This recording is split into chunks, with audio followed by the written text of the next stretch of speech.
So, tama nga ako. Ikaw nga yung nakita ko. Emma? Emma! Nung una, ayoko talagang maniwala. Alalang-alala ko sa'yo, Emma. Akala ko kung napano ka na. Pero, mukhang okay ka naman. In fact, you look very different. Ibang-iba sa Emmang nakilala ko. Kinailangan kong baguhin ang sarili ko para makabangon ako sa lahat ng ginawa mo sa akin.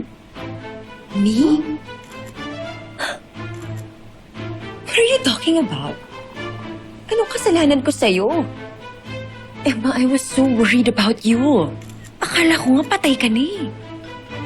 Muntik akong maglagay ng picture mo sa altar sa bahay. You know, just in case mahirapan kang umakyat sa langit. Buhay na buhay ako. Ano ang akala mo sa akin? Multo?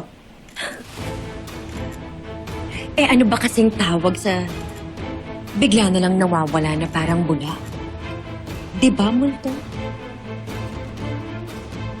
Tumakas ako sa mental facility.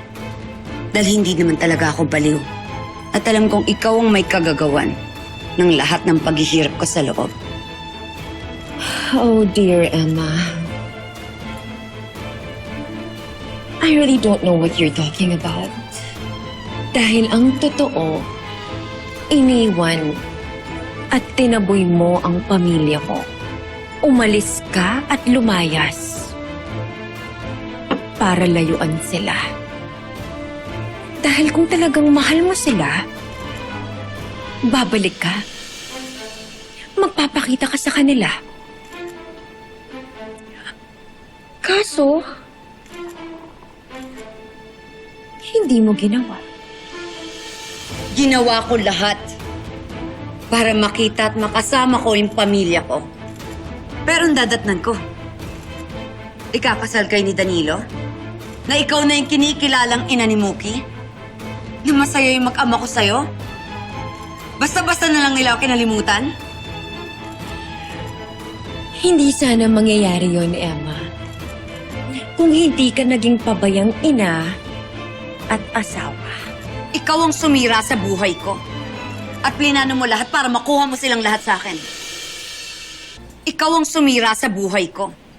At plinano mo lahat para makuha mo silang lahat sa akin. Pwede ba, Emma? Huwag mo nga akong pagbintangan sa mga bagay na kagagawan mo. Ikaw mismo ang sumira sa sarili mong buhay at pamilya. And another thing, anong ginagawa mo dito sa party ko? Guard! Palabasin niyo nga tong baliw na gate crasher na to.